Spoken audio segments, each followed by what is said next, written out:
Howdy folks, how's it going? It's Gino here. I'm talking to you today about authority, but more over credentials. Alright, I want to speak to you about credentials for a minute. Are they valid? Are they reasonable? Can they be weaponized? Credentials weaponized. I know it sounds fucking ridiculous, but I think it's coming from an honest place here. What does a credential mean? Right? Like, something to your credit. What is a credential? It is a license to represent something or to be an acknowledged participant in something specific. All right. So if I have credentials, that means that I get a pass. Right. I am subject to lesser restriction. I'm subject to lesser scrutiny than might otherwise be the case. I often think, like, what are the real barriers in life? Like, where do the real barriers come from? And how do we overcome them? And sometimes I consider that credentials, I think, is a huge part of that. If you're not recognized as something, people treat you in a different way. I mean, we all know this. If you were like more attractive in your youth, and as you age, you obviously become less attractive. It's just a function of evolution. Youth is seen as attractive. You will begin to understand how the perception that people have about you predetermines their behaviors towards you and how you're treated. And being a white guy who's traveled quite a bit, especially like to the Far East or in the United States, other places, like my geographical origins have a huge impact on how people treat me. That also affects their expectations on me, sure, that I then have to live up to, or you can also play off a little bit like doing something different to the expectations and having it like a new variety.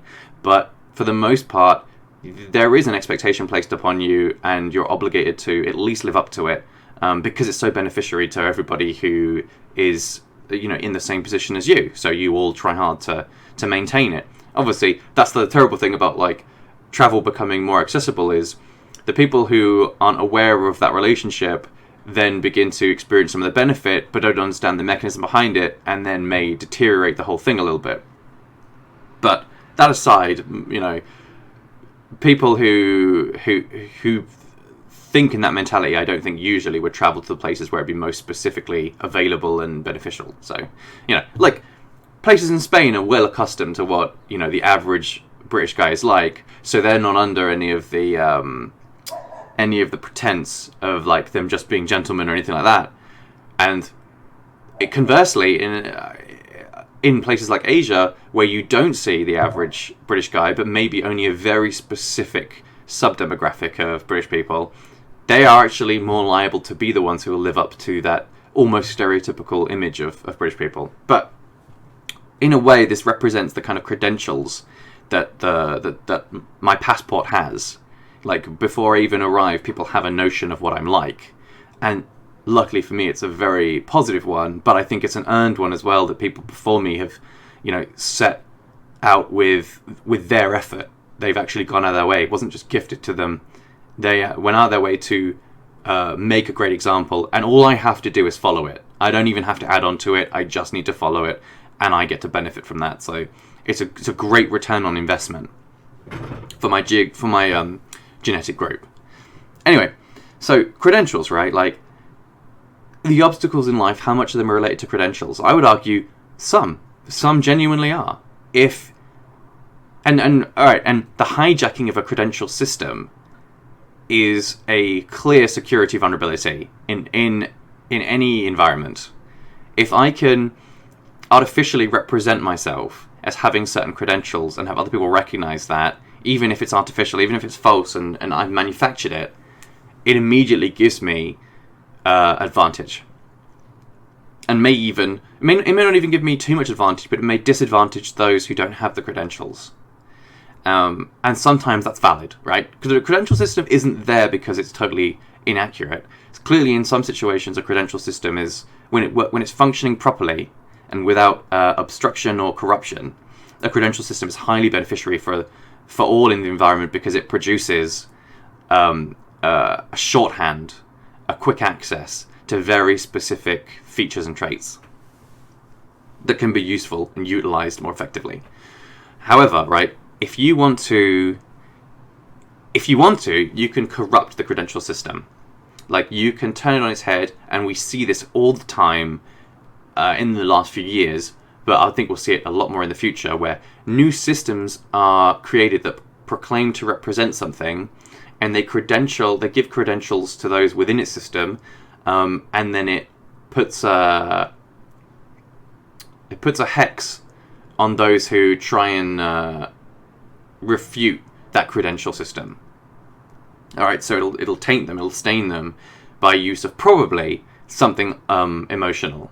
So it'll be like, oh, you're not recognizing our group, therefore you're not recognizing anything we represent, and we may represent X, Y, and Z, which are irrefutable positives, or, very easily like publicly recognizable cherished beliefs. And as long as we represent them, I mean, the church did this for ages, right? Like, people within the church, I still know people who use the strategy of, oh, if I just seem pious, I can get away with anything because, oh, I'm just a sinner, and oh, I'm so lamenting and full of contrition. But the truth is actually, no, they just want a bit of a cover for continuing that lifestyle without the ramifications for it. And piety can be one, right? Like, I talked in another video about hypocrisy, and there is a level of hypocrisy to a corrupted credential system. And so anyway, this is interesting. Like, if let's say you wanted to get into a restricted area, what do you require? You require a pass, right? Or a form of credentials. That could be I don't know. Like, I've worked in a lot of places that required me to have a pass on me at all times, and to present at different checkpoints, and to scan myself through at different entries and exits.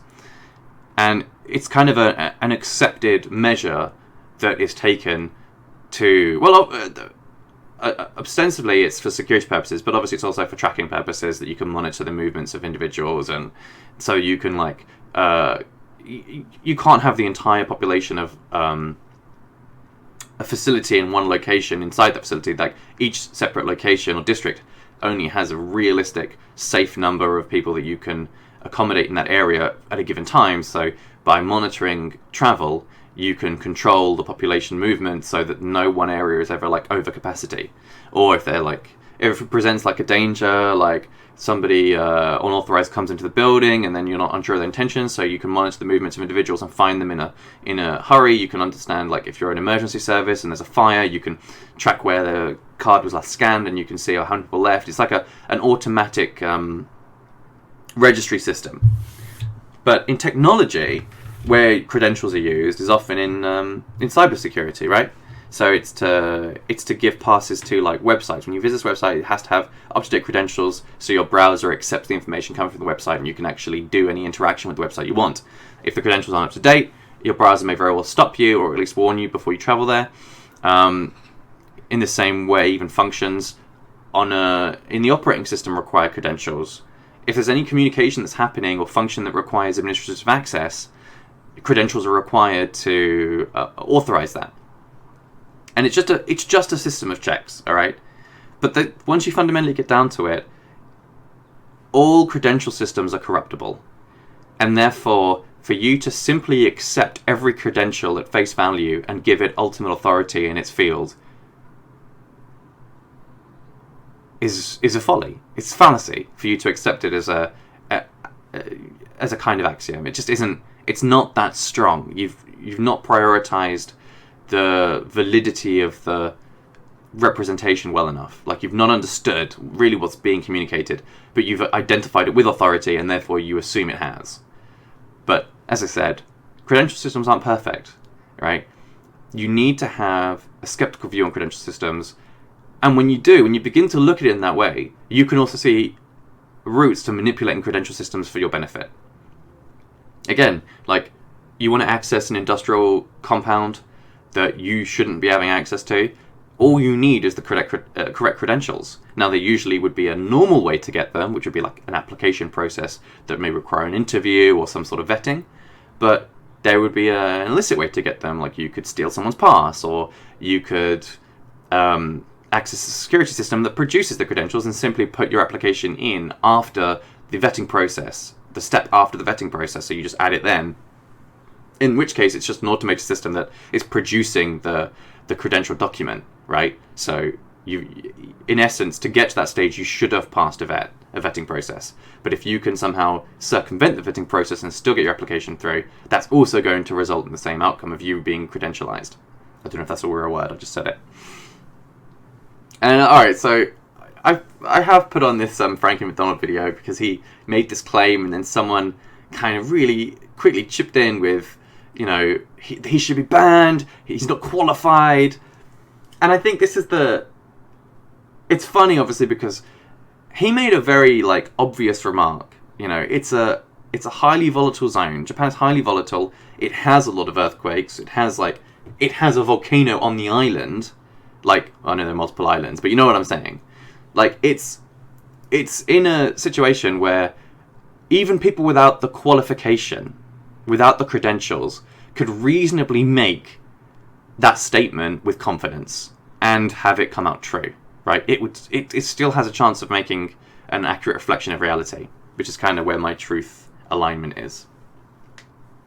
So what I'm saying, I guess, is credentials, if you were to incorporate credentials into your entire analysis of all interactions, you probably are doing yourself a disservice, because the credential system, for one, it could be corrupted. For two, you can, I mean, a corruption can be as simple as you paid for your degree, now you have a degree, does that make you an expert?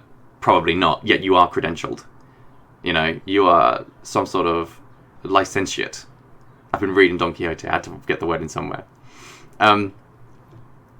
So if you just like restrict your thinking in that way, you're doing yourself a disservice. The system itself can be corrupted. The system itself may not be fit for purpose. You know, it could be an uncorrupted system, yet it still doesn't function correctly, like purchasing a diploma. It used to be the case where you could purchase a commission in the army. So you could be an officer and have authority over men and make decisions over their lives and deaths. But you bought that. You bought that authority with gold. Did that give you, therefore, the right? Did you take the necessary training? Were you of the right caliber individual? Were you know, that if you purely based it on credentials, you would argue that that's the best person, when really that isn't the case. That's not true reflection of reality. It's not accurate to reality.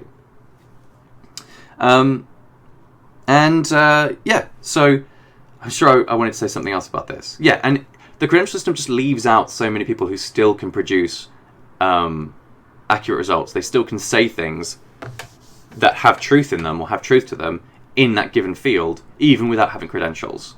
So it's an incomplete system. It's just a best effort, I guess. And therefore to ascribe it just so much authority, it seems like a massive fallacy to me, yet I see it everywhere I go. And I'm beginning to believe that if you want to, if it was such as your goal, corrupting or manipulating the credential system in so many different environments, right? Not just from a institution, but in a technological capacity, or even just in any sort of like getting into a building that requires credentials, like any security measure. When you abandon the infallibility of credentials, you see a lot of opportunities suddenly open up. And then you realize that, you know what? Even a broken clock is right twice a day. And if you can just accept that to begin with, that breaks the first link in the chainmail of credential systems. Because there is a chance that one will be right and one will be wrong, and the one that's wrong may actually be the credentialed one. So stay open to that possibility, and don't give undue weighting to a piece of paper or a card. Alright, hope you enjoyed it, guys. It was a couple quick ones today, but I'm off out, so I'll catch you guys in a bit. See you around.